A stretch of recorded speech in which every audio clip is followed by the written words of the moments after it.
집 하나 못 해주는 주제에 이 노인네가 뺨이 불타올랐습니다. 손톱이 살을 파고들었어요. 다시는 우리 집 문턱도 밟지 마세요. 당신 같은 시어머니 때문에 제 인생이 얼마나 피곤한지 아세요? 며느리 서지연의 목소리가 사돈집 전체에 메아리쳤습니다. 식탁 위에 젓가락이 바닥으로 떨어졌습니다. 아무도 입을 열지 않았습니다. 박현우는 고개를 숙인 채 어머니를 보지 않았고, 사돈 아버지는 술잔을 들었고, 사돈 어머니는 만족스러운 표정으로 팔짱을 끼고 앉아 있었습니다. 어떻게 이런 일이 벌어진 걸까요? 불과 몇 분 전만 해도 그저 불편한 식사 자리였을 뿐이었습니다. 제 딸이 의사 아니었으면 당신 아들 인생은 어찌 됐을까요? 무능력해가지고는 찌찌. 사돈 어머니가 혀를 차며 말했습니다. 웃음기 없는 입꼬리, 차가운 눈빛. 장모님, 그만하세요. 어머니도 계신데. 박현우가 작게 말했지만 아무도 듣지 않았습니다. 어머니도 계시긴 뭐가 계셔요? 결혼 자금 한 푼 없이 장가 보내놓고 지금까지 우리 집에서 공짜로 밥 얻어먹는 주제에 서지연이 차갑게 말했습니다. 미안하다. 겨우 그 말만 나왔습니다. 미안하다고요? 미안하다는 말로 5년이 해결돼요? 아들 사업 자금 한 푼도 안 대주고 손주 용돈도 안 주고 우리가 먹여 살린 거 맞잖아요. 그러니까 이제 좀 눈치를 보셔야죠. 남의 집에 얹혀 살면서 체면은 꼭 챙기시네. 오늘 같은 자리에 왜 따라오신 거예요? 나도 가족인데. 그 말이 나오자마자 서지연이 벌떡 일어났습니다. 가족? 가족이면 뭐라도 되는 줄 아세요? 바로 그 순간이었습니다. 손이 날아왔고 뺨이 터질 듯 아팠고 피가 흘렀습니다. 그렇게 모든 게 끝났습니다. 아니, 시작되었습니다. 본격적인 이야기에 앞서 지금 바로 구독과 좋아요를 누르시면 앞으로도 계속해서 실제 있었던 충격적인 사연들을 무료로 보실 수 있고 잠시 놓쳤던 사연들도 무료 다시 보기 가능하십니다. 구독과 좋아요는 완전 무료이니 지금 바로 클릭해주세요. 어디서 듣고 계신지 댓글 남겨주시면 그곳에 건강과 행운이 가득하기를 바라겠습니다. 그럼 지금부터 제 이야기를 시작하겠습니다. 안녕하세요. 저는 박말순이라고 합니다. 올해 72세입니다. 제 이야기를 들려드리려고 합니다.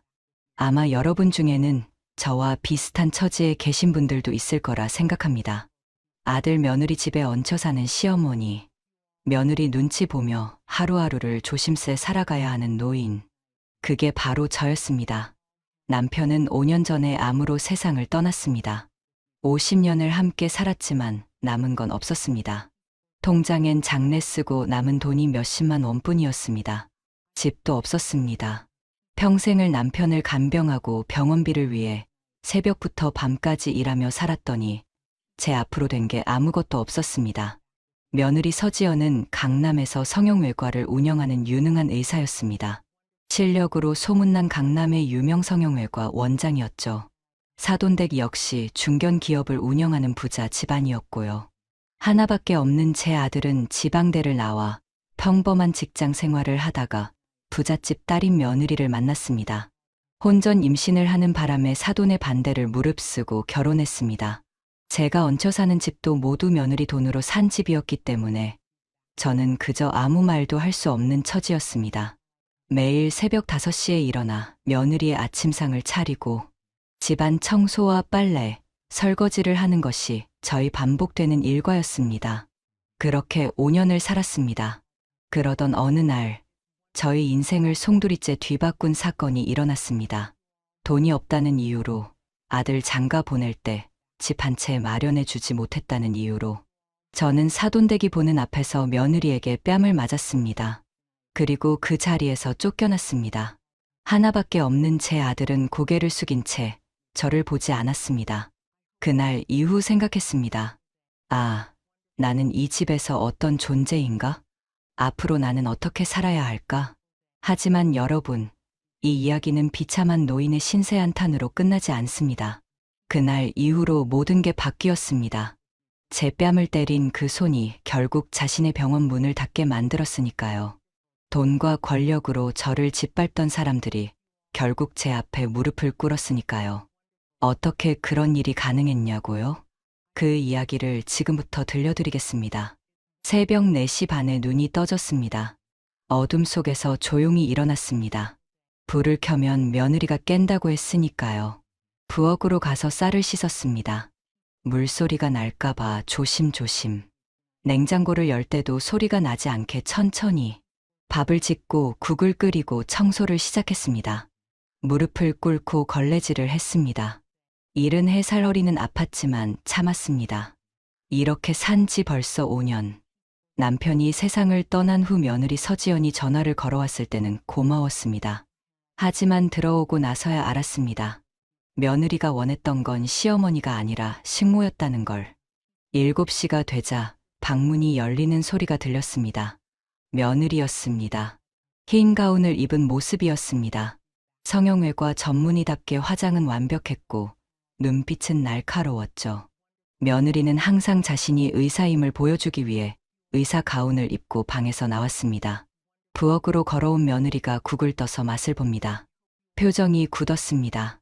어머니, 이거 너무 싱거운데요? 어제 짜다고 해서 적당히 하라는 거였어요. 이렇게 싱거우면 어떻게 먹어요? 며느리가 소금통을 집어들고 국에 넣었습니다. 제 손으로 만든 음식인데 제 손으로 간을 맞추지 못했습니다. 내일부터는 제가 할게요. 어머니는 그냥 청소나 하세요. 말끝이 차갑게 떨어졌습니다. 곧이어 아들 박현우도 방에서 나왔습니다. 머리는 헝클어진 채였고 셔츠는 구겨져 있었습니다. 눈가에 다크서클이 유독 짙어 보였습니다. 박현우는 사업에 실패했었죠. 3년 전 며느리 돈 5천만 원을 빌려 시작한 사업이 망했습니다. 지금은 작은 회사에 다니며 월급 300만 원을 받습니다. 며느리는 한 달에 2천만 원을 벌었습니다. 그 차이만큼 집안의 서열도 달랐습니다. 여보, 오늘 저녁에 병원 회식 있어. 늦을 거야. 며느리가 말했습니다. 응. 박현우는 힘없이 대답했습니다. 서준이 학원 데려다 주는 거 잊지 마. 알았어. 며느리가 가방을 들고 나갔습니다. 박현우가 식탁에 앉았을 때 손주 박서준이도 졸린 눈을 비비며 방에서 나왔습니다.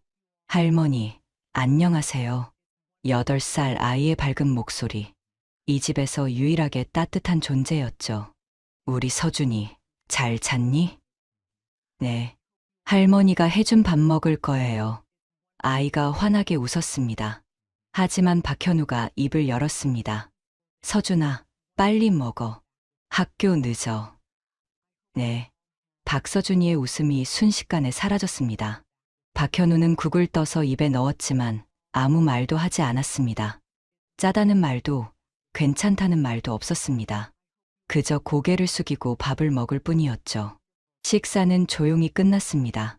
가족들이 모두 집을 나선 후 혼자 남았습니다. 설거지를 하고 청소를 다시 시작했습니다. 며느리가 먼지가 있다고 했으니까요.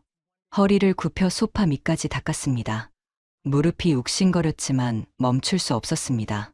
제대로 해야 해. 그래야 뭐라고 안 하겠지. 점심때가 되자 배가 고팠습니다. 냉장고를 열어서 아침에 남은 밥을 꺼냈습니다. 김치 한 조각과 함께 부엌 구석에 서서 먹었습니다. 빨리 먹고 그릇을 씻고 흔적을 지웠습니다. 식탁에 앉아서 먹을 수 없었어요. 며느리가 뭐라고 할까봐 무서웠으니까요. 사실 며느리와의 관계는 처음부터 틀어져 있었습니다. 6년 전 서지연은 박현우의 아이를 임신했었죠. 결혼도 하기 전에.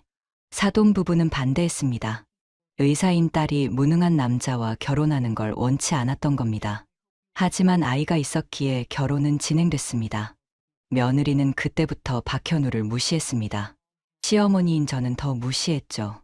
집도 없고 돈도 없고 아들도 무능한 시어머니. 며느리의 눈빛에는 늘 그 말이 담겨 있었습니다. 그래서 저를 집으로 부른 건 효심 때문이 아니었습니다. 공짜로 부릴 수 있는 식모가 필요했던 겁니다. 저녁 6시쯤 현관문이 열렸습니다. 박현우가 돌아온 거였습니다. 엄마, 지연이 없지. 우리 둘이 먹자. 간단하게 밥을 차렸습니다. 둘이 마주 앉아 먹는데 박현우가 조심스럽게 입을 열었습니다. 엄마, 미안해. 뭐가? 지연이가 엄마한테 너무 심하게 대하는 거 나도 알아. 괜찮다. 괜찮을 리가 없잖아. 박현우의 목소리가 떨렸습니다. 내가 무능해서 미안해. 내가 돈을 더 벌면 지연이도 스트레스를 덜 받을 텐데. 그런 소리 하지 마라. 엄마를 편하게 모시지 못해서 정말 미안해. 아들의 눈가가 붉어졌습니다. 가슴이 아팠습니다. 아들도 힘들다는 걸 알았어요. 며느리 눈치를 보며 사는 것도, 무능하다는 소리를 듣는 것도 얼마나 고통스러울까요? 하지만 저보다는 나았습니다. 아들은 그래도 이 집의 가족이었으니까요. 저는 그저 식모였으니까요. 밤 10시가 넘어서 현관문이 다시 열렸습니다. 며느리가 돌아온 거였습니다. 술 냄새가 코를 찔렀습니다. 비틀거리는 걸음걸이에 화장은 번져 있었습니다. 다녀왔어요. 목소리가 높았습니다. 박현우가 급히 나왔습니다. 왔어. 많이 마셨네. 병원 이사님들이 계속 따라서. 에휴, 피곤해. 며느리가 거실로 걸어 들어오더니 선반을 손가락으로 쓸었습니다. 먼지가 묻었습니다. 분위기가 순식간에 차갑게 식었습니다. 어머니, 며느리가 천천히 고개를 돌려 저를 봤습니다. 술에 취한 눈빛이 날카로웠습니다. 청소했어요? 했어. 그럼 이게 뭐예요? 며느리가 손가락을 제 얼굴 앞으로 들이밀었습니다. 먼지가 묻은 손가락이었죠. 미처 못 본 것 같구나. 미안하다. 미처 못 봤다고요? 며느리의 목소리가 커졌습니다. 제가 몇 번을 말씀드렸어요? 청소 제대로 하라고. 미안하다. 미안하다고 해결돼요? 저는 하루 종일 병원에서 일하고 환자들 상대하고 수술하고 스트레스 받아 죽을 것 같은데 집에 왔더니 청소도 제대로 안 돼 있으면 제가 어떻게 쉬어요? 며느리가 소리쳤습니다. 다시 할게. 지금 뭘 다시 해요? 다시 하긴. 밤 10시인데 내일 아침에 또 하실 거예요? 박현우가 조심스럽게 끼어들었습니다. 지연아, 엄마도 노력하시잖아. 노력이 중요한 게 아니라 결과가 중요하죠. 당신도 그렇잖아요. 사업한다고 노력한다고 했다가 결국 5천만 원 날리고 지금까지 갚지도 못했잖아요. 박현우의 얼굴이 하얗게 질렸습니다. 며느리는 멈추지 않았습니다. 솔직히 말할게요, 어머니. 어머니가 이 집에서 해주시는 게 뭐예요? 청소는 엉망이고, 밥은 간도 맞지 않고, 손주 봐주는 것도 아니고, 돈을 버는 것도 아니고, 며느리가 한 걸음 다가왔습니다. 술 냄새가 더 진하게 풍겼습니다. 어머니, 이 집은 제 돈으로 산 거예요. 20억짜리 아파트, 제 돈으로 샀어요.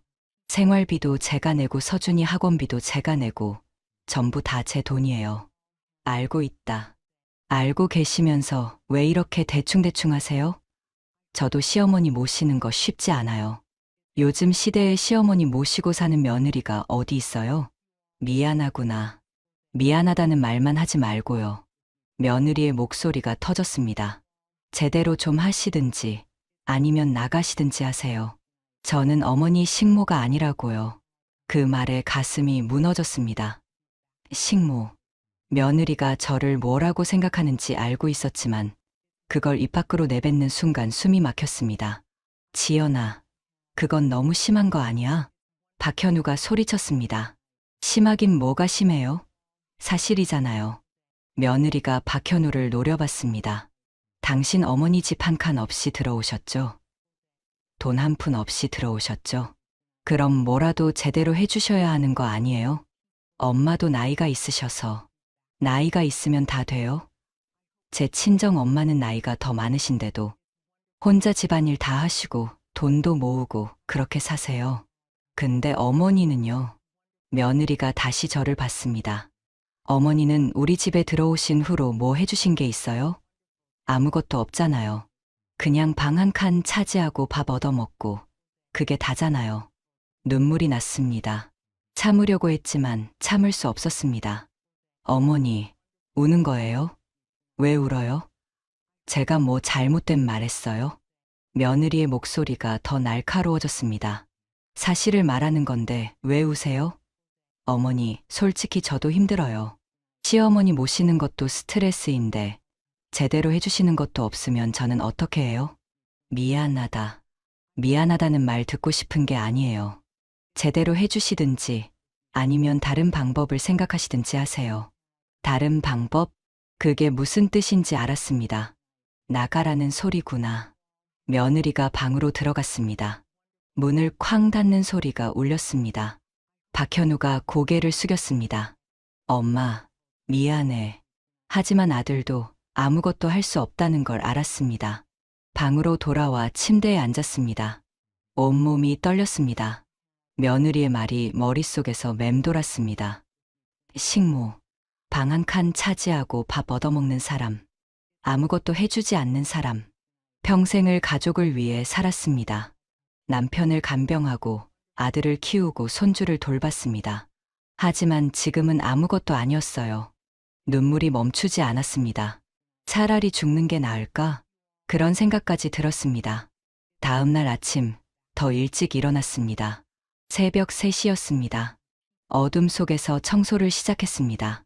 어제 며느리가 지적한 선반부터 닦았습니다. 구석구석 손이 닿는 모든 곳을 닦았습니다. 밥을 짓고 국을 끓였습니다. 간을 맞추는데 조심하고 또 조심했습니다. 7시가 되자 며느리가 방에서 나왔습니다.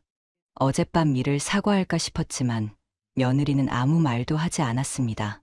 그저 국을 떠서 맛만 보고 아무 말 없이 먹었습니다. 사과는 없었습니다. 며칠이 지났습니다. 저는 더 조용해졌습니다. 방에만 있었습니다.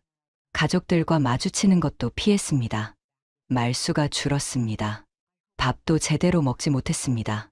나는 이 집에서 짐이구나. 그 생각이 머릿속을 떠나지 않았습니다. 어느 날 아침 며느리가 입을 열었습니다. 어머니, 이번 주말에 저희 부모님 댁에 가요. 저희 엄마 생신이라서 같이 식사하기로 했어요. 나도? 네. 가족이니까 같이 가셔야죠. 며느리가 웃었습니다. 하지만 그 웃음에는 온기가 없었습니다. 그때는 몰랐습니다. 그날이 제 인생에서 가장 치욕스러운 날이 될 줄은, 그리고 동시에 모든 것이 바뀌는 시작이 될 줄은. 사돈댁으로 가는 날 아침, 며느리가 말했습니다. 어머니, 옷 제대로 입으세요. 우리 부모님 댁에 가는 건데 너무 초라하게 입으시면 안 돼요. 남편이 살아있을 때 사준 검은색 블라우스를 꺼내 입었습니다. 거울을 보니 74살 얼굴이 보였습니다. 주름이 깊었고 눈가는 처져 있었습니다. 내가 언제 이렇게 늙었나? 한숨이 나왔습니다. 차로 1시간을 달려 사돈댁에 도착했습니다. 50평이 넘는 고급 아파트였습니다. 현관을 들어서자 대리석 바닥이 반짝였고 거실엔 비싼 가구들이 놓여 있었습니다. 어머, 왔구나. 사돈 어머니가 나왔습니다. 명품 옷에 진주 목걸이, 손엔 반지가 여러 개 끼워져 있었습니다. 엄마, 오랜만이에요. 며느리가 환하게 웃으며 안겼습니다. 우리 딸, 고생 많았지. 병원 일 바쁘다며? 네, 요즘 환자가 많아서요. 그래도 우리 딸은 능력 있으니까 자랑스러워. 저는 뒤에 서 있었습니다. 사돈 어머니의 시선이 제게로 왔지만 인사는 없었습니다. 그저 가볍게 고개만 끄덕였을 뿐이었죠. 마치 투명 인간을 대하듯, 아니 하인을 대하듯. 안녕하세요, 사돈댁. 아, 네. 짧은 대답. 무시하는 투였습니다. 가슴이 철렁 내려앉았습니다. 거실에 앉았습니다. 사돈 어머니가 과일을 내왔지만 저는 손을 대지 못했습니다. 사돈 어머니가 저를 힐끗 쳐다봤습니다. 그 눈빛엔 경멸이 담겨 있었습니다. 돈 없는 시어머니라는 말이 그 눈빛에 선명했습니다. 손이 떨렸습니다. 과일 하나 집는 것도 허락받아야 할 것 같았습니다. 결국 손을 거뒀습니다. 점심 식사가 차려졌습니다. 갈비찜, 생선구이, 잡채, 푸짐했습니다. 저는 맨 끝자리에 앉았습니다. 식탁 끄트머리, 마치 손님도 아니고 가족도 아닌 어정쩡한 존재처럼. 식사가 시작되자마자 사돈 아버지가 입을 열었습니다. 현우야, 월급이 얼마라고 했지? 300만 원입니다. 300만 원. 그걸로 어떻게 살아? 이 집 대출금은? 지연이가. 아, 우리 딸 돈으로 갚는 거구나. 그럼 넌 뭐 하는 거야? 죄송합니다. 박현우가 고개를 숙였습니다. 아들의 어깨가 움츠러들었습니다. 보는 제 가슴이 짓눌렸습니다. 사업 망쳐서 우리 딸 돈 5천만 원 날리고 3년이 지났는데 아직도 못 갚았잖아. 무능한 거 아니야? 노력하고 있습니다. 노력. 3년 동안 노력했는데 5천만 원도 못 갚아? 박현우는 더 이상 말을 하지 못했습니다. 얼굴이 하얗게 질렸습니다.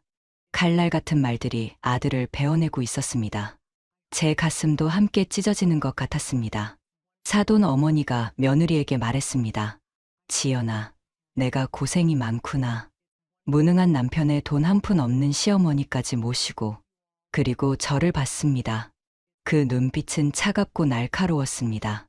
어르신, 그동안 우리 딸이 얼마나 고생했는지 아세요? 미안합니다. 미안하다고 될 일이 아니죠. 집도 없이 들어오시고, 돈도 없으시고, 연금도 없으시면서 말 한마디 한마디가 가슴에 박혔습니다. 어르신, 솔직히 말씀드리죠. 무능한 아들 키워놓고 며느리한테 손 벌리고 사는 게 부끄럽지도 않으세요? 미안합니다. 제대로 된 교육도 못 시키고 돈도 못 벌게 해놓고 이제 와서 미안하다고 하면 뭐해요? 눈물이 났습니다. 하지만 참았습니다. 여기서 울면 더 비참해질 것 같았습니다. 사돈 어머니가 계속 말했습니다. 우리 딸이 20억짜리 집 사고 생활비 대고 애 학원비까지 다 내는데 어르신은 뭐 해주신 게 있어요? 청소하고 밥 짓고 그것도 제대로 안 된다고 하던데요. 우리 딸이 저한테 전화해서 하소연하는 거 다 들었어요. 며느리가 작게 말했습니다. 엄마, 그만해. 뭐가 그만해? 말해봤자 엄마 입만 아파. 며느리 서지연이 거들었습니다. 사돈 어머니는 멈추지 않았습니다. 내가 얼마나 힘들었는데 제 딸이 의사 아니었으면 아들 박현우 인생은 어찌 됐을까요? 무능력하게 짝이 없어서는 찌지듯 아들 사업자금도 못 대주고 결혼 자금도 없이 장가 보내놓고 그러니까 이제 좀 눈치를 보시라는 거예요. 더 이상 참을 수 없었습니다. 입을 열었습니다. 저도 나름대로 노력하고 있습니다. 저도 가족인데 그 순간 며느리가 벌떡 일어났습니다. 얼굴이 일그러졌습니다. 결혼 자금 한 푼 없이 장가 보내놓고 지금까지 우리 집에서 공짜로 밥 얻어먹는 주제에 어디다 대고 말대꾸를 하세요? 뭐라고? 사실이잖아요. 5년 동안 우리가 먹여 살렸잖아요. 떨리는 목소리로 제가 말했습니다. 지연아, 말이 너무 심하잖아. 심하긴 뭐가 심해요? 가족, 집 하나 못 해주는 주제에 이 노인네가 갑자기 손이 날아왔습니다. 찰싹, 뺨이 불타올랐습니다. 손톱이 살을 파고들었습니다. 손톱에 긁힌 뺨에서 피가 흘러내렸습니다. 따갑고 뜨거웠습니다. 하지만 더 뜨거운 건 수치심이었습니다. 다시는 우리 집 문턱도 밟지 마세요. 며느리의 목소리가 차갑게 떨어졌습니다. 박현우는 고개를 숙인 채 저를 보지 않았습니다. 손이 떨리고 있었지만 아무것도 하지 못했습니다. 사돈 어머니는 만족스러운 표정으로 앉아 있었습니다. 잘했어, 지연아. 참을 만큼 참았어. 일어났습니다. 다리가 후들거렸지만 억지로 힘을 줬습니다. 가겠습니다. 어딜 가요? 설마 내 집 말하는 거예요? 며느리가 비웃었습니다. 오늘로 끝이에요. 다시는 오지 마세요. 박현우가 작게 말했습니다. 지연아, 그래도 엄마인데. 당신 엄마지. 내 엄마 아니잖아요. 당신이 모시고 싶으면 당신 혼자 모시세요. 박현우는 더 이상 말하지 못했습니다. 현관문을 나섰습니다. 엘리베이터 거울에 비친 제 얼굴, 뺨에 손톱 자국이 선명했습니다. 뜨거운 것이 제 턱끝까지 흘러내리는 게 느껴졌어요. 나는 이제 어디로 가지? 갈 곳이 없었습니다. 1시간을 걸어 공원에 도착했습니다. 벤치에 앉았습니다. 11월의 바람이 차갑게 뺨의 상처를 스쳤습니다. 사람들이 지나갔습니다. 피 묻은 노인을 보고 놀란 표정을 지었지만 아무도 다가오지 않았습니다. 해가 저물었습니다. 추웠습니다. 눈물이 멈추지 않았습니다. 평생을 가족을 위해 살았습니다. 남편 빚을 갚느라, 아들 키우느라 손발이 부르트도록 일했습니다. 하지만 돌아온 건 모욕이었습니다. 구타였습니다. 추방이었습니다. 내 인생은 뭐였을까? 이른 해가 허무했습니다. 밤 10시가 넘어서 박현우의 집에 돌아왔습니다. 조심스럽게 현관문을 열고 방으로 들어갔습니다. 그때 방문 앞에 놓인 택배 상자가 보였습니다. 발신인을 확인하는 순간 숨이 멎었습니다. 고 박영수. 5년 전에 죽은 남편. 손이 떨렸습니다. 상자를 열었습니다. 제가 알아볼 수 없는 서류들과 그리고 편지 한 장. 남편의 필체였습니다. 그 순간 알았습니다. 이것들이 제게 큰 변화를 줄 거라는 걸요. 편지를 펼쳤습니다. 남편의 글씨였습니다. 떨리는 손으로 한 글자 한 글자 읽어 내려갔습니다. 여보, 이 편지를 읽고 있다면 내가 이 세상에 없다는 뜻이겠지. 미안하오. 평생 당신에게 고생만 시켰네. 당신은 새벽부터 밤까지 일했지. 손발이 부르트고 허리가 휘도록. 나는 아무것도 해주지 못했어. 고생한 당신을 위해 오랫동안 준비해 오던 게 있었어. 이것들이 당신에게 조금이나마 힘이 되었으면 좋겠고요. 언젠가는 당신이 누구 눈치도 안 보고 살 수 있게 말이오. 당신은 평생 나를 위해, 아들을 위해, 가족을 위해 살았어. 이제는 여보, 당신을 위해 살았으면 좋겠어. 살아있는 동안 많이 말해주지 못해 미안하오. 사랑하오. 당신의 못난 남편 박영수가. 눈물이 편지 위로 쏟아졌습니다. 글씨가 번졌습니다. 하지만 손을 멈출 수 없었어요. 여보, 당신이 마지막까지. 5년 전 남편은 병원 침대에서 제 손을 꼭 잡고 있었습니다. 숨을 거두기 직전까지. 그때 무슨 말을 하려고 했는지 이제야 알았어요. 가슴이 찢어지는 것 같았습니다. 그리움과 후회가 한꺼번에 밀려왔죠. 편지를 가슴에 꼭 안았습니다. 남편의 체온이 느껴지는 것 같았습니다. 평생을 함께 산 사람, 빚에 쪼들리면서도 늘 미안하다고 했던 사람, 죽기 전까지 제 손을 놓지 않았던 사람, 그 사람이 마지막 순간까지 저를 생각했습니다. 서류를 펼쳤습니다. 잘 알지 못하는 회사 이름들과 주식들, 이름이 보였습니다. 숫자들이 빼곡했습니다. 무슨 뜻인지 정확히는 알 수 없었지만 남편이 마지막 힘을 다해 준비한 것이라는 건 알 수 있었어요. 언젠가는 이게 나를 구해줄까? 희망이 보였습니다. 작은 희망이었어요. 하지만 이 절망 속에서는 그것만으로도 충분했습니다. 서류를 조심스럽게 접어 서랍 깊숙이 넣었습니다. 며느리가 알면 안 됐어요. 이건 남편이 저만을 위해 남긴 거였으니까요. 뺨이 욱신거렸어요. 손톱 자국이 따가웠습니다. 거울을 봤습니다. 74살 얼굴에 빨간 상처가 선명했습니다. 며느리가 사람들 앞에서 나를 때렸다. 믿을 수 없었습니다. 아니, 믿고 싶지 않았어요. 다시는 집에 오지 말라고 했는데 나는 어디로 가지? 갈 곳이 없었습니다. 핸드폰으로 통장을 확인했습니다. 잔액은 32만 원. 한 달 생활비도 안 되는 돈이었어요.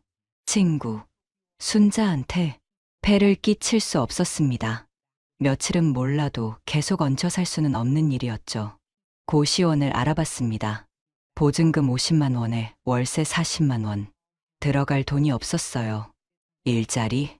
74살을 누가 고용하겠습니까? 무릎은 아프고 허리는 휘어 있었습니다. 결국 여기밖에 없구나. 절망이 밀려왔습니다.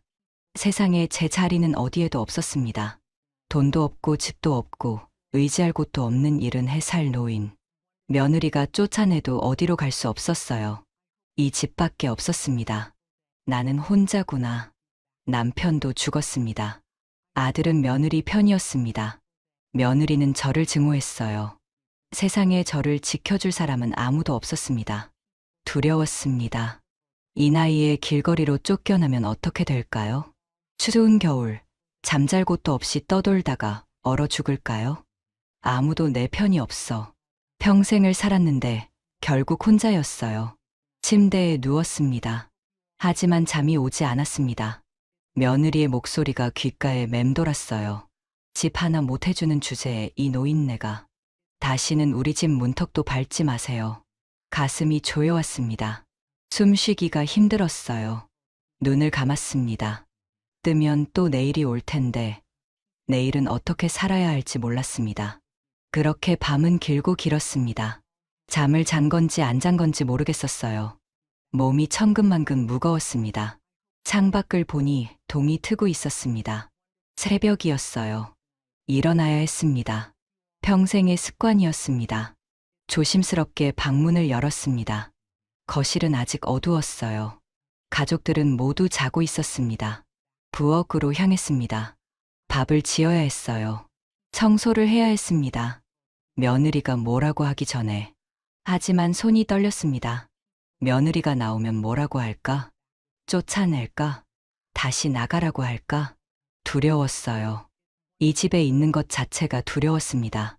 하지만 나갈 곳은 없었어요. 나는 여기 있을 수밖에 없어. 그 생각이 가슴을 짓눌렀습니다. 선택권이 없다는 게, 도망칠 곳이 없다는 게 너무 비참했어요. 아침 해가 떠올랐습니다. 며느리가 방에서 나왔어요. 화장을 마친 모습이었습니다. 표정은 차갑고 무표정했어요. 저를 봤습니다. 하지만 말이 없었습니다. 인사도 없었어요. 사과도 없었습니다. 어제 일은 없었던 것처럼 그저 저를 투명 인간처럼 지나쳤어요. 가슴이 무너졌습니다. 역시 사과 같은 건 없구나. 며느리가 부엌으로 가서 물을 마셨습니다. 제가 차려놓은 밥을 보더니 코웃음을 쳤어요. 아침 차려줄까? 조심스럽게 물었습니다. 아니요. 밖에서 먹을 거예요. 차갑게 대답하고 돌아섰습니다. 밥도 안 먹겠다는 거네. 내가 만든 건. 박현우도 방에서 나왔습니다. 눈을 마주치지 못했어요. 미안한 듯 고개를 숙였습니다. 엄마. 응. 미안해. 그게 전부였습니다. 며느리를 말릴 힘도 용기도 없는 아들이었죠. 넌 이미 내 편이 아니구나. 아들마저 편이 아니었습니다. 며느리 눈치를 보느라 어머니를 지킬 수 없는 아들. 세상에 혼자였어요. 진짜 혼자. 며느리가 가방을 들었습니다. 박현우 씨, 빨리 나와요. 늦겠어요. 응. 박현우가 황급히 따라 나갔습니다. 현관문이 닫혔어요. 또 혼자 남았습니다.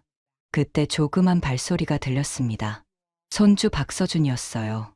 졸린 눈을 비비며 방에서 나왔습니다. 할머니, 아파요? 아이가 제 뺨을 보며 물었습니다. 괜찮아. 박서준이가 제 손을 꼭 잡았어요. 작고 따뜻한 손이었습니다. 할머니, 어디 안 가죠? 그 한마디에 눈물이 터질 것 같았어요. 8살 아이만이 할머니를 걱정하고 있었습니다. 응. 할머니 안 가. 거짓말인지 진실인지 저도 몰랐어요. 하지만 아이를 안심시켜야 했습니다. 박서준이가 제 허리를 꼭 안았습니다. 눈물이 났어요. 이 집에서 유일하게 저를 사랑해주는 존재, 8살 손주뿐이었습니다. 시간이 흘렀습니다. 청소를 했어요. 어제 며느리가 지적한 선반부터 닦았습니다.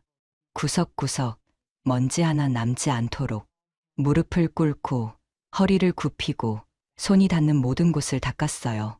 제대로 해야 해. 그래야 쫓겨나지 않을 거야. 하지만 마음 한구석에서는 알고 있었습니다. 아무리 잘해도 며느리 마음은 이미 굳었어. 그래도 해야 했어요. 다른 방법이 없었으니까요. 갈 곳이 없었으니까요. 나는 여기 붙어 있을 수밖에 없어. 그 생각이 가슴을 짓눌렀습니다. 비참했어요. 해가 저물고 며느리가 돌아올 시간이 되었습니다. 현관문이 열렸어요. 다녀왔어요. 냉랭한 목소리였습니다. 저녁 차려줄까? 아니요. 배달시켜 먹을 거예요. 며느리가 핸드폰을 꺼냈습니다. 제가 낮에 만들어 놓은 반찬들을 보지도 않았어요. 내가 만든 건 먹기도 싫은 거구나. 가슴이 무너졌습니다. 며느리가 소파에 앉았어요. 저를 한 번도 보지 않았습니다. 마치 제가 없는 것처럼, 공기처럼, 투명 인간처럼. 그렇게 저는 이 집에서 존재가 지워지고 있었습니다. 아무도 저를 보지 않았어요. 아무도 제 말을 듣지 않았습니다. 아무도 저를 필요로 하지 않았어요. 나는 여기 있지만 없는 사람이구나. 세상에서 가장 외로운 사람이 된 것 같았어요. 밤이 되어 방으로 돌아왔습니다. 남편의 편지를 다시 꺼냈어요.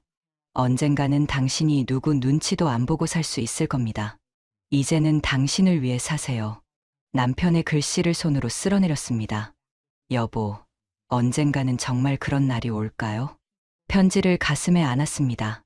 박서준이의 따뜻한 손, 남편이 남긴 희망, 그것들만이 저를 붙잡아 주었어요. 눈을 감았습니다. 내일도 이렇게 살아야 했어요. 며느리 눈치를 보며 투명 인간처럼. 하지만 살아내야 했습니다. 갈 곳이 없었으니까요. 그러던 어느 날 걸려온 낯선 전화 한 통이 이 모든 상황을 바꾸기 시작했습니다. 고객님, 남편분이신 고 박영수님께서 생전에 부탁하신 건이 있어서 연락드렸습니다. 그 순간 세상이 멈췄습니다. 네, 박말순 맞습니다. 안녕하십니까? 한국증권입니다. 고 박영수님께서 생전에 연락드리라 하셨습니다. 남편, 가슴이 철렁했습니다. 방문 가능하신가요? 언제요? 편하신 때에. 좋은 일입니다. 전화가 끊어졌습니다. 손이 떨렸습니다. 서랍에서 남편의 편지를 꺼냈습니다. 언젠가는 당신이 누구 눈치도 안 보고 살 수 있을 겁니다. 여보, 이게 그 말이었던 거예요? 다음 날 아침 며느리에게 말했습니다. 친구 만나러 나갔다 올게. 며느리는 고개도 돌리지 않았어요. 네, 무관심한 대답이었습니다. 집을 나섰습니다. 증권사는 지하철로 30분 거리였습니다. 유리문을 밀고 들어갔습니다. 김민수 과장님을 찾아왔는데요. 안내 직원이 컴퓨터를 확인하더니 눈이 커졌습니다. 곧 정장을 입은 40대 남자가 나왔습니다. 박말순 고객님이시죠? 이쪽으로 오시죠. 상담실 문이 닫혔습니다. 김 과장이 조심스럽게 입을 열었습니다. 남편분께서 돌아가시기 전 저를 찾아오셨습니다. 혹시 본인이 죽게 되면 꼭 아내에게 연락드리라고. 네, 고객님을 위해 많은 준비를 하셨습니다. 김 과장이 컴퓨터 화면을 돌렸어요. 숫자들이 보였습니다. 남편분께서 국내 우량 주식에 투자하셨습니다. 현재 약 35억 원입니다. 숨이 막혔습니다. 그리고 여기 다른 화면이 떴습니다. 비상장 벤처 기업에도 투자하셨는데요. 세 곳이 최근 상장했습니다. 주가가 폭등했습니다. 현재 평가액이 김 과장이 숨을 들이쉬었습니다. 약 65억 원입니다. 65점. 합계하면 약 100억 원입니다. 100점. 머리가 하얘졌습니다. 현실 같지 않았어요. 남편분께서 당부하셨습니다. 김 과장이 말을 이었습니다. 절대 가족들한테 알리지 말라고. 특히 며느리분한테. 당신, 언제 이렇게까지? 변호사 연락처입니다. 남편분이 미리 준비해 두셨습니다. 명함을 받았습니다. 최은경 변호사. 증권사를 나왔습니다. 다리에 힘이 풀렸어요. 근처 벤치에 주저앉았습니다. 100억? 나한테 100억이 있다고? 손에 든 서류를 봤습니다. 남편의 얼굴이 떠올랐습니다. 병원 침대에서 제 손을 꼭 잡고 있던 모습. 여보, 미안해요. 당신이 그렇게까지 준비했는데 나는 몰랐어요. 눈물이 멈추지 않았습니다. 집으로 돌아왔습니다. 며느리는 아직 퇴근 전이었어요. 방으로 들어가 서류를 서랍 깊숙이 넣고 잠금쇠로 잠갔습니다. 거울을 봤습니다. 뺨의 상처는 아직 남아 있었습니다. 하지만 눈빛은 달랐습니다. 이제 달라질 수 있어. 며느리 눈치 안 봐도 돼. 며칠이 지났습니다. 뉴스에 큰 기사가 났습니다. 하지만 아직은 아니었어요. 평소처럼 지냈습니다. 새벽에 일어나 밥을 짓고 청소를 하고 며느리 눈치를 봤습니다. 하지만 마음은 완전히 달랐어요. 며느리가 저를 무시해도 참았습니다. 밥을 안 먹어도 참았어요. 조금만 더. 일주일 후 법률사무실을 찾았습니다. 최은경 변호사. 50대 여자였어요. 어르신, 박영수님께서 생전에 많은 말씀하셨습니다. 모든 걸 털어놨습니다. 며느리한테 맞은 일, 쫓겨난 일, 갈 곳 없어 다시 들어간 일. 최 변호사가 고개를 끄덕였습니다. 알겠습니다. 주식 이야기는 절대 하지 마세요. 집 나가실 준비를 천천히 하시고요. 네. 법적으로 그 돈은 온전히 어르신 겁니다. 아무도 건드릴 수 없어요. 하지만 가족이니까 압박이 올 수 있습니다. 조심하세요. 그날 저녁이었습니다. 며느리가 소파에 앉아 TV를 보고 있었어요. 갑자기 저를 돌아봤습니다. 차갑고 날카로운 눈빛이었어요. 어머니, 다음 주 토요일에 우리 부모님 댁 갈까요? 무슨 일로? 아버지 생신이에요. 며느리가 비웃듯 말했습니다. 가족이니까 당연히 가셔야죠. 가족. 지난번에는 가족 아니다라고 하더니 이제 와서 가족이라고 했어요. 며느리의 눈빛을 봤습니다. 그 속에는 아기가 가득했어요. 또 사돈들 앞에서 나를 망신 주려는 거구나. 지난번처럼 모욕 주고 때리고 그걸 즐기려는 거야. 하지만 꾹 참았어요. 알았어. 네. 그럼 그날 아침 일찍 출발할 거예요. 며느리가 다시 TV를 봤습니다. 입꼬리가 살짝 올라가 있었어요. 저를 괴롭히는 게 즐거운 듯 했습니다. 방으로 돌아왔습니다. 손이 떨렸어요. 분노 때문이 아니었습니다. 각오 때문이었어요. 마지막이야. 이번이 정말 마지막이야. 서랍을 열고 변호사 명함을 꺼냈습니다. 전화를 걸었어요. 변호사님, 저 박말순입니다. 다음 주에 상속 집행해 주세요. 최 변호사의 목소리가 들렸습니다. 알겠습니다. 제가 준비하겠습니다. 전화를 끊었습니다. 창밖을 봤습니다. 11월의 밤은 어두웠습니다. 여보, 지켜봐 주세요. 이제 당신이 만들어준 기회를 제대로 쓸 거예요. 며느리는 또 한 번 저를 짓밟으려 하겠죠. 하지만 이번엔 달랐습니다. 이번엔 제가 준비되어 있었으니까요. 며칠이 지났습니다. 최 변호사가 모든 걸 처리해 주었어요. 주식 매도, 집 계약, 이사 업체 예약. 저는 서류에 도장만 찍으면 됐습니다. 이렇게 쉬운 거였구나. 돈이 있으니 모든 게 간단했어요. 며느리는 들떠 있었습니다. 가끔 흥얼거리며 집안을 돌아다녔어요. 드디어 시어머니 없는 삶이구나 하는 표정이었습니다. 어느 날 아침 며느리에게 말했습니다. 나갈게. 네, 내가 집 나갈게. 며느리의 표정이 환해졌습니다. 정말이에요? 진심이시죠? 응, 다음 주에 나갈게. 어디로요? 요양원이요?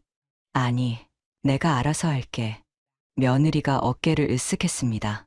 뭐, 상관없어요. 어디든 가세요. 이 집만 아니면 돼요. 차갑게 말하고는 방으로 들어갔습니다. 혼자 남았습니다. 가슴이 두근거렸어요. 내가 며느리한테 맞섰어. 작은 반항이었지만 시작이었습니다. 핸드폰을 꺼냈습니다. 최 변호사에게 문자를 보냈어요. 계약 진행해주세요. 일주일 안에 이사 갑니다. 답장이 왔습니다. 알겠습니다. 제가 모든 걸 준비하겠습니다. 이사 전날 밤이었습니다. 짐을 다 쌌습니다. 가방 2개가 전부였어요. 남편의 사진을 마지막으로 넣었습니다. 여보, 봐요. 나 이제 내 집으로 가요. 당신이 만들어준 집으로. 눈물이 났습니다. 하지만 슬픔이 아니었어요. 감사함이었습니다. 이사 당일 아침이었습니다. 며느리와 박현우는 이미 출근했습니다. 현관문을 열자 이사센터 직원들이 기다리고 있었어요. 짐은 가방 2개가 전부였습니다. 직원들이 놀란 표정을 지었지만 아무 말하지 않았어요. 그게 제 70년 인생의 전부였습니다. 차에 올라탔습니다. 새 아파트에 도착했습니다. 15층. 엘리베이터를 타고 올라갔습니다. 현관문을 열었습니다. 햇살이 쏟아지는 거실이 보였습니다. 깨끗한 주방, 넓은 방, 화장실. 여기가 내 집이야. 정말 내 집. 주저앉았습니다. 거실 바닥에 그대로 앉아 울었어요. 72년을 살면서 처음으로 제 명의 집을 가졌습니다. 누구 눈치도 안 봐도 되는 집.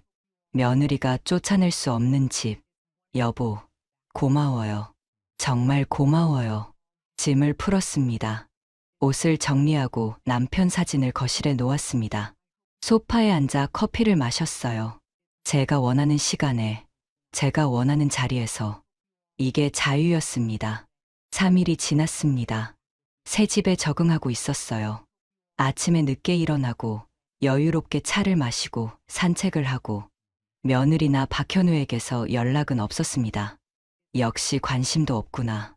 하지만 상관없었어요. 저도 그들이 필요 없었으니까요. 5일째 되던 날이었습니다. 며느리에게서 전화가 왔습니다. 받지 않았습니다. 또 걸려왔어요. 이번에도 받지 않았습니다. 문자가 왔습니다. 어머니, 연락 좀 받으세요. 할 말이 있어요. 무시했습니다. 저녁 무렵 박현우에게서 전화가 왔습니다. 이번엔 받았어요. 엄마. 왜? 지연이가 엄마 어디 사는지 알고 싶대. 왜? 그게 궁금하대. 박현우의 목소리가 조심스러웠습니다. 나가라며? 그건 그렇지만. 그럼 신경 끄고 살아. 나도 너희 신경 안 쓸 테니까. 전화를 끊었습니다. 이튿날 아침이었습니다. 며느리에게서 또 전화가 왔어요. 이번엔 받았습니다. 며느리의 목소리는 이전과 달랐습니다. 조금 초조한 듯 했어요. 어머니, 어디 사세요? 강남. 침묵이 흘렀습니다. 강남이요? 며느리의 목소리가 떨렸습니다. 월세예요? 전세예요? 내가 산 집. 뭐라고요? 내 명의로 샀어. 또 침묵. 며느리가 다시 물었습니다. 목소리가 높아졌어요. 어디서 돈이 났어요? 그건 내가 알 필요 없어. 어머니, 당장 주소 말하세요. 싫어. 오지 마. 나 이제 너희 보기 싫어. 며느리가 숨을 크게 들이쉬는 소리가 들렸습니다. 전화를 끊었습니다. 핸드폰을 내려놨습니다. 손이 떨렸습니다. 며느리의 목소리에서 처음으로 불안함이 느껴졌습니다. 궁금하겠지. 어디서 돈이 났는지. 미치도록.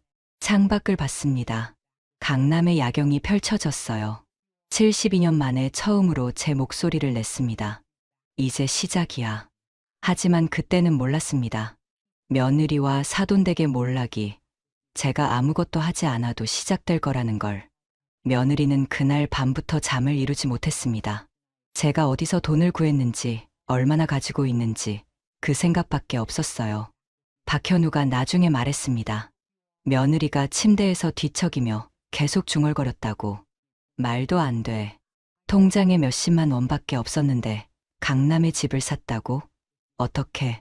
병원 일도 손에 잡히지 않았습니다. 환자를 보면서도 멍하니 있곤 했대요. 수술 스케줄을 확인하다가도 실수하고 직원들이 원장님, 괜찮으세요? 하고 물어볼 정도였습니다. 머릿속은 온통 저에 대한 생각뿐이었어요. 그러던 어느 날 오후였습니다. 며느리 병원에서 수술이 예정되어 있었습니다. 40대 여성 환자의 코 재수술이었어요. 며느리는 평소보다 집중력이 떨어진 상태였습니다. 제 생각 때문에 정신이 없었죠. 수술실에 들어갔습니다. 마취가 시작되었어요. 메스를 들었습니다. 그런데 그때였습니다. 며느리가 실수를 했습니다. 코 연골을 절개하는 과정에서 각도를 잘못 잡은 거예요. 출혈이 시작되었습니다. 원장님, 출혈량이. 간호사가 다급하게 말했습니다. 며느리는 당황했습니다. 손이 떨렸어요. 지혈, 빨리. 하지만 이미 늦었습니다. 환자의 혈압이 떨어지기 시작했어요. 혈압 80 계속 떨어지고 있습니다. 119 불러. 수술실이 아수라장이 되었습니다. 환자는 응급실로 옮겨졌습니다. 다행히 목숨은 건졌어요. 하지만 코는 심하게 손상되었습니다. 환자가 깨어난 후 거울을 보고 비명을 질렀다고 합니다. 내 코가 왜 이래? 이게 뭐야? 환자 가족들이 병원으로 몰려왔습니다. 의료사고예요. 이거 완전히 의료사고라고요. 변호사 선임할 겁니다. 각오하세요. 며느리는 사과했습니다. 하지만 환자 측은 받아들이지 않았어요. 사과로 될 일이 아니에요. 제 얼굴 어떻게 할 건데요? 그날 저녁 뉴스에 났습니다. 강남 유명 성형외과 의료사고, 환자 중퇴. 며느리의 병원 이름이 대문짝만하게 나왔어요. 인터뷰 화면에는 환자 가족이 나와 울부짖고 있었습니다. 제 동생이 코 수술만 받으러 갔다가 이렇게 됐어요. 이게 말이 됩니까? 기자가 병원 앞에서 리포트를 했습니다. 해당 병원은 강남에서 유명한 성형외과로 알려져 있었으나 이번 의료사고로 논란에 휩싸였습니다. 며느리는 TV를 보며 얼굴이 하얗게 질렸습니다. 저는 새집 거실에서 그 뉴스를 보고 있었습니다. 화면에 며느리의 병원이 나왔어요. 기자들이 몰려있고 환자 가족들이 항의하고 있었습니다. 시작됐구나. 예상했던 일이었습니다. 며느리는 교만했어요. 자신의 실력을 과신했습니다. 사람을 함부로 대했죠. 그런 사람은 언젠가 무너지기 마련이었어요. 다만 그 시기가 지금이었을 뿐. 며느리의 핸드폰은 불이 났습니다. 환자들의 항해 전화, 예약 취소, 언론 인터뷰 요청, 직원들도 동요했습니다. 원장님, 예약이 다음 주까지 전부 취소됐습니다. 포털 사이트 댓글이 난리예요. 내일 보건복지부에서 조사 나온대요. 며느리는 무너지고 있었습니다. 다음 날이었습니다. 보건복지부 조사팀이 병원에 나왔어요. 수술 기록, CCTV, 환자 차트를 모두 확인했습니다. 그리고 조사 과정에서 더 큰 문제가 드러났습니다. 며느리가 불법 시술을 해왔다는 증거가 나온 거예요. 의료기기 허가를 받지 않은 외국산 필러를 사용한 기록이 발견되었습니다. 환자들에게 설명 없이 비승인 약물을 주입했던 거였어요. 조사관이 말했습니다. 이건 단순 의료사고가 아닙니다. 불법 의료행위입니다. 며느리의 얼굴이 새하얗게 변했습니다. 그날 오후 더 큰 뉴스가 터졌습니다. 중견기업 대원산업 주가 조작 의혹, 검찰 수사 착수. 사돈 기업이었습니다. 며느리 아버지가 운영하는 중견기업 대원산업이 주가 조작 혐의로 검찰 조사를 받게 된 거예요. 내부자 거래, 허위 공시, 분식회계 의혹까지 붙어졌습니다. 뉴스 화면에는 사돈 아버지가 고개를 숙이고 검찰청으로 들어가는 모습이 나왔어요. 기자들이 몰려들었습니다. 대표님, 주가 조작 의혹에 대해 어떻게 생각하십니까? 분식회계가 사실입니까? 사돈 아버지는 대답하지 않고 서둘러 건물 안으로 들어갔습니다. 며느리는 뉴스를 보고 비명을 질렀습니다. 아빠가. 박현우도 충격을 받았어요. 이게 무슨 일이야?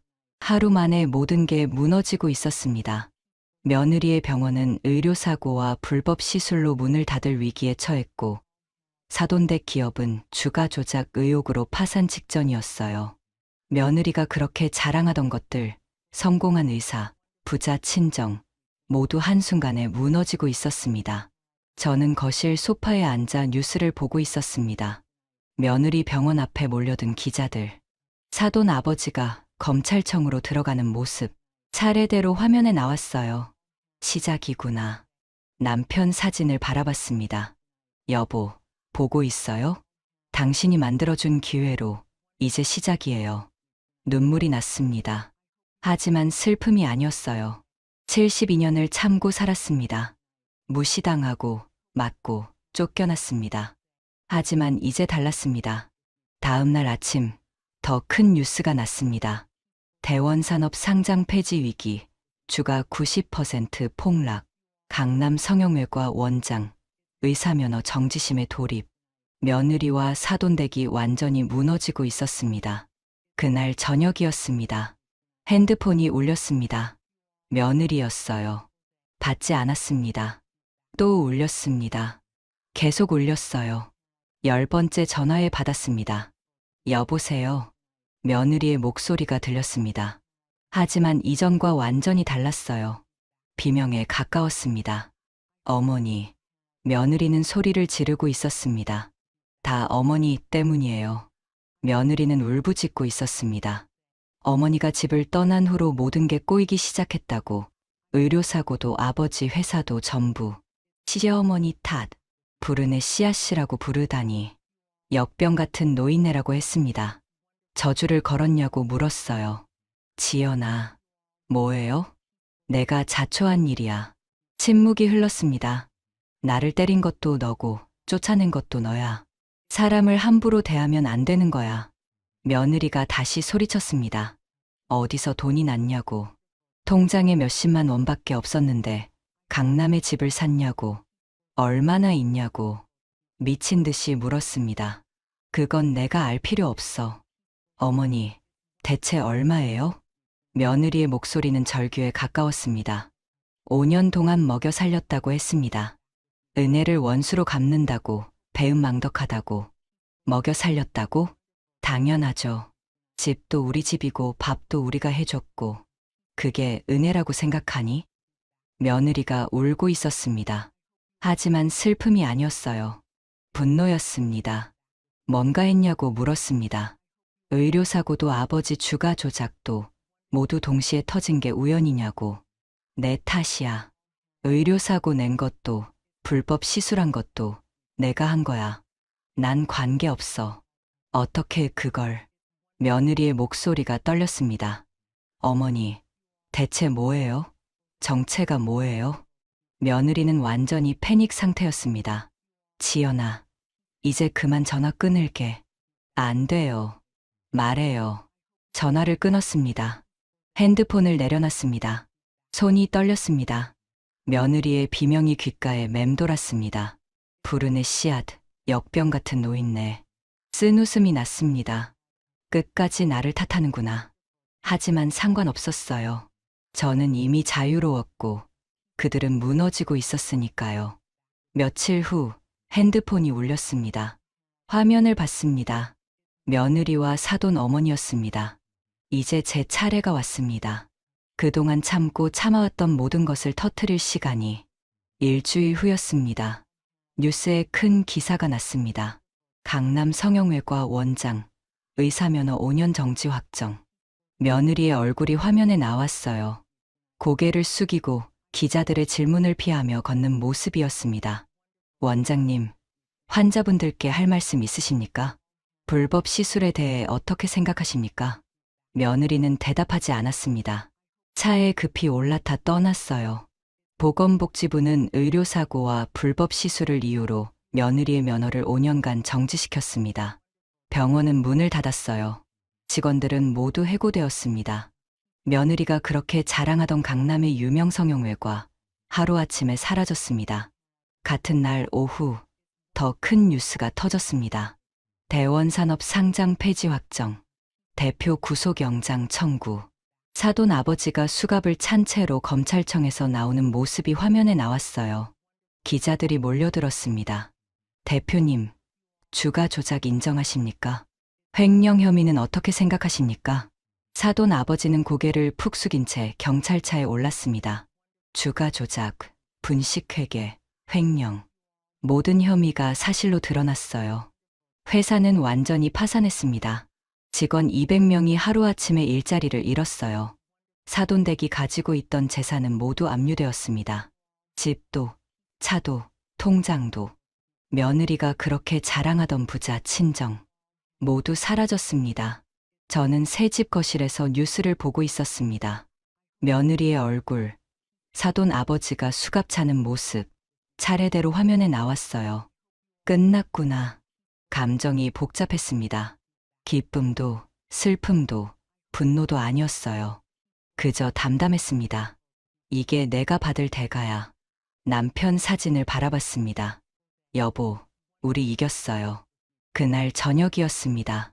인터폰이 울렸습니다. 화면을 보니 며느리와 사돈 어머니가 서 있었어요. 어떻게 여기를? 놀랐습니다. 하지만 곧 이해했어요. 며느리가 필사적으로 찾아다녔겠죠. 경비실에 물어보고 주민들에게 제 사진을 보여주고 결국 찾아낸 거였습니다. 인터폰을 받지 않았습니다. 벨이 또 울렸습니다. 계속 울렸어요. 5번째, 받았습니다. 누구세요?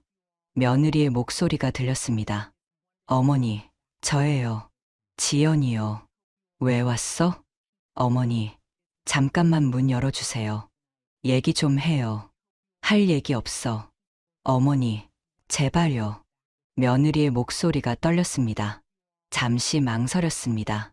그리고 문을 열었어요. 마지막이니까 확실하게 끝내자. 현관문을 열었습니다. 며느리가 서 있었어요. 그 옆에 사돈 어머니도. 두 사람 모두 초췌했습니다. 며느리는 화장기 하나 없는 얼굴이었어요. 명품 옷 대신 평범한 트레이닝복을 입고 있었습니다. 사돈 어머니는 눈이 퉁퉁 부어 있었어요. 울었던 흔적이 역력했습니다. 들어와. 두 사람이 집 안으로 들어왔습니다. 거실을 둘러봤어요. 넓은 공간, 고급스러운 가구, 햇살이 쏟아지는 창문. 며느리의 얼굴이 굳었습니다. 어머니, 여기가 내 집이야.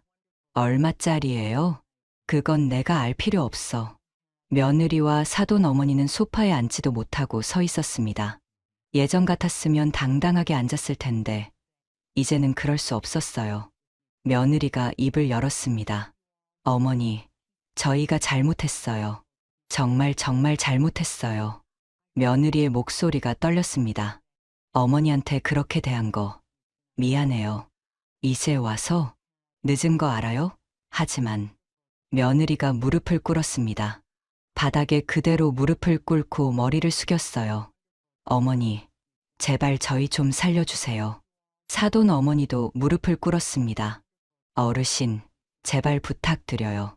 두 사람이 바닥에 머리를 조아리고 있었습니다. 지난번에 나를 때렸던 손이, 나를 개 취급했던 사람들이. 가슴이 답답했습니다. 일어나. 어머니, 일어나라고. 며느리와 사돈 어머니가 천천히 일어났습니다. 그래서 뭘 원하는데? 며느리가 눈물을 흘리며 말했습니다. 어머니, 저희 좀 도와주세요. 어떻게? 제 병원 다시 열 수 있게요. 돈이 필요해요. 어머니 돈 있잖아요. 강남에 이런 집을 사셨으니까 제발 저희 좀. 사돈 어머니가 끼어들었습니다. 어르신, 우리 남편 보석금만이라도 도와주세요. 제발요. 보석금? 네. 1,000,000원이면 되는데 어르신 돈 있으시잖아요. 두 사람은 절박했습니다. 하지만 저는 고개를 저었습니다. 안 돼. 어머니, 난 너희 도울 생각 없어. 며느리의 얼굴이 하얗게 질렸습니다. 어머니, 저 진짜 죽을 것 같아요. 병원 없으면 전 아무것도 아니에요. 그건 내 문제야. 어머니, 며느리가 또 무릎을 꿇으려 했습니다. 하지만 막았어요. 그만해. 이제 그런 거 안 통해. 어머니, 제발요. 며느리가 울고 있었습니다. 진짜 눈물이었어요. 하지만 저는 흔들리지 않았습니다. 지연아, 너 나한테 뭐라고 했지? 불운의 씨앗이라고. 역병 같은 노인이라고. 며느리의 얼굴이 창백해졌습니다. 그건. 그리고 나를 때렸지. 사람들 앞에서. 미안해요. 정말 미안해요. 미안하다고 용서될 일이 아니야. 사돈 어머니가 다급하게 말했습니다. 어르신, 그래도 가족이잖아요. 가족? 웃음이 났습니다. 당신들이 나를 가족으로 대했어. 나를 구석에 앉히고, 식은 밥 주고, 요양원 보내려고 했잖아. 사돈 어머니는 대답하지 못했습니다. 며느리가 다시 말했습니다. 어머니, 그럼 같이 살게만 해주세요. 뭐, 이 집에서 저희랑 같이 살아요? 돈은 안 줘도 돼요. 그냥 밥이랑 잠잘 곳만. 믿을 수 없었습니다. 지금 무슨 소리 하는 거야? 어머니, 혼자 사시잖아요. 저희가 같이 살면서 집안일 도와드릴게요. 청소도 하고 밥도 해드릴게요. 그러니까 제발. 며느리는 정말로 간절했습니다. 집이 없었어요. 돈도 없었습니다. 갈 곳이 없었던 거죠. 사돈 어머니도 거들었습니다. 어르신, 저희 정말 갈 데가 없어요. 집도 압류당했고 호텔비도 없어요. 그래서 여기서 얹혀 살겠다고? 네. 솔직히 저희가 아무 능력도 없는 어머니를 5년이나 모시고 살았었잖아요. 그래도 이 정도는 해주셔야 하는 거 아닌가요? 두 사람은 부끄러움도 없었습니다. 5년 전 나를 쫓아냈던 사람들이, 요양원 보내려던 사람들이 이제 와서 같이 살자고 했습니다. 안 돼. 어머니. 나가. 단호하게 말했습니다. 며느리가 바닥에 주저앉았습니다. 어머니, 제발이요. 우리 정말 갈 데가 없어요. 그건 내가 상관할 일이 아니야. 어머니, 저 진짜 죽을 것 같아요. 며느리가 울부짖었습니다. 하지만 저는 현관문을 열었습니다. 나가. 다시는 오지 마. 사돈 어머니가 말했습니다. 어르신, 그래도 박현우는 어르신 아들이잖아요. 박현우? 네. 박현우한테라도 도와줘야죠. 박현우는 나를 지키지 않았어. 5년 동안. 그러니까 난 박현우도 모르는 사람이야. 사돈 어머니의 얼굴이 굳었습니다. 며느리가 마지막으로 매달렸습니다. 어머니, 제발 한 달만이라도. 나가. 어머니, 나가라고. 목소리를 높였습니다. 두 사람은 놀란 표정을 지었어요. 예전에 제가 아니었으니까요. 며느리와 사돈 어머니는 천천히 일어났습니다. 어머니, 정말 이러실 거예요? 응, 이럴 거야. 며느리의 눈에서 눈물이 흘렀습니다. 후회하실 거예요. 후회는 내가 하게 될 거야. 두 사람은 집을 나갔습니다. 문을 닫았습니다. 다리의 힘이 풀렸어요. 소파에 주저앉았습니다. 손이 떨렸습니다. 끝났어. 진짜 끝났어. 눈물이 났습니다. 72년을 참고 살았습니다. 무시당하고, 맞고, 쫓겨났습니다.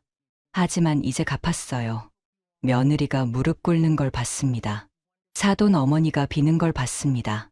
통쾌했습니다. 그 후, 며느리와 사돈 댁의 소식을 들었습니다. 며느리는 일자리를 구하지 못했어요. 의사 면허가 정지된 상태였고, 의료사고 소식이 퍼져 아무도 고용하지 않았습니다. 박현우의 월급만으로는 생활이 불가능했어요. 결국 며느리는 집을 압류당했습니다. 박현우와 며느리, 그리고 박서준이는 작은 원룸으로 이사했어요. 월세 50만 원짜리. 며느리가 자랑하던 강남 아파트는 사라졌습니다. 사돈 아버지는 구속되었습니다. 재판에서 징역 5년을 선고받았어요. 사돈 어머니는 혼자 남았습니다. 집도, 돈도, 남편도 없이 친척 집을 전전하며 살게 되었다고 들었습니다.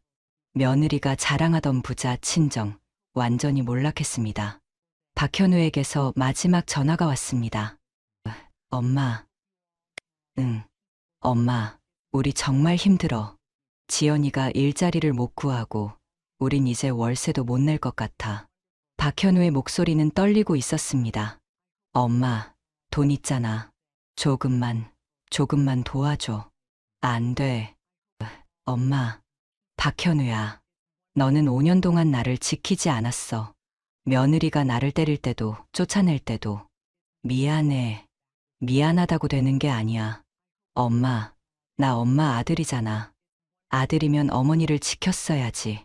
전화를 끊었습니다. 그 후로 연락은 없었습니다.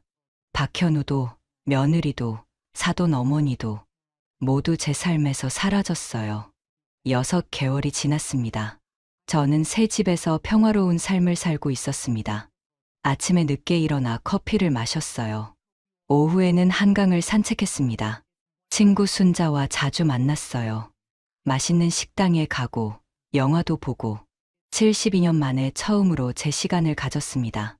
며느리 눈치 볼 필요도, 청소할 필요도, 밥 차릴 필요도 없었어요. 자유였습니다. 어느 날 오후였습니다. 한강 공원을 걷고 있었어요. 벤치에 앉아 햇살을 쬐었습니다. 여보, 보고 있어요? 남편 생각이 났습니다. 당신 덕분에 나 이렇게 살고 있어요. 고마워요. 정말 고마워요. 눈을 감았습니다. 따뜻한 바람이 불었어요. 남편이 곁에 있는 것 같았습니다. 며느리는 지금 어디서 뭘 하고 있을까요? 박현우는 어떻게 살고 있을까요? 궁금하지 않았습니다. 그들은 이제 제 삶이 아니었으니까요. 집으로 돌아왔습니다. 거실 창문으로 석양이 비쳤어요. 남편 사진을 보며 미소 지었습니다. 여보, 우리 이겼어요. 소파에 앉았습니다. 창밖을 봤어요. 강남의 저녁 풍경이 펼쳐졌습니다. 72년을 살았습니다. 누군가의 아내로, 누군가의 어머니로, 누군가의 시어머니로. 늘 누군가를 위해 살았습니다. 하지만 이제는 달랐어요. 저는 이제 자유입니다. 누구의 그림자도 아닙니다. 누구 눈치도 보지 않습니다. 저는 박말순입니다. 72년 만에 비로소 제 이름으로 살아가는 사람입니다. 박말순 할머니의 가슴 아픈 이야기, 마음에 와닿으셨나요? 아들 장가 보내면서 집 한 채 못 해줬다는 이유로, 돈 없고 아무 능력이 없다는 이유로 72세 시어머니는 사돈댁 앞에서 무시를 당하고 모욕을 당하면서 며느리에게 뺨을 맞고 쫓겨났습니다. 돈이 곧 권력이고 모든 것이라 생각했던 며느리와 사돈은 기본적인 인간에 대한 도리를 지키지 못하고 시어머니를 인간 이하로 취급했습니다. 평생 남편을 간병하고 가족을 위해 희생만 하고 사셨던 박말순 할머니는 삶의 희망을 놓지 않고 끝까지 버티고 싸우고 인내하셨습니다. 평생 동안 희생했던 것들이 결국에는 빛을 발했고 오만방자했던 며느리와 사돈은 결국 모든 것을 잃고 무릎을 꿇었습니다. 이 세상은 모든 것을 가진 것과 가지지 못한 것으로 나누고 그것으로 사람을 판단하려 합니다. 자식 결혼할 때 집을 해줄 수 있고 든든한 지원을 해주면 존중받지만 그렇지 못하면 계속 눈치를 보고 미안함을 느껴야 하죠. 내 인생을 다 바쳐서 희생하고 키워냈던 시간들에 대한 기억과 보상은 전혀 없이 말이죠. 하지만 기억하세요. 여러분은 충분히 여러분들을 희생하셨고 많은 것들을 자식들에게 해주셨습니다. 꼭 남들처럼 똑같이 해주지 않아도 괜찮습니다. 이제 눈치 보지 마시고 여러분들의 인생을 즐기시고 행복한 삶을 사셔도 괜찮습니다. 그동안의 희생과 사랑이면 충분합니다. 더 이상 못해준 것에 미안함을 생각하지 않으셔도 됩니다. 지금이라도 늦지 않았습니다. 여러분만의 삶과 인생을 꼭 찾으세요. 평생을 가족을 위해 희생하는 삶을 사셨다면 지금부터라도 여러분들을 위한 인생을 사셨으면 좋겠습니다. 지금 이 순간부터는 오롯이 여러분들만의 시간입니다. 이 이야기가 여러분께 힘이 되셨다면 채널 구독과 좋아요 버튼을 눌러주시고 알림 설정도 켜주세요. 어느 지역에서 듣고 계신지 어떤 생각이 드셨는지 댓글로 나눠주시면 감사하겠습니다. 여러분 한 분 한 분의 응원이 사연의 수첩을 계속 이어가게 하는 힘입니다. 다음 이야기에서 또 만나 뵙겠습니다. 끝까지 함께 해주셔서 진심으로 고맙습니다. 늘 건강하시고 웃음 가득한 나날 보내세요.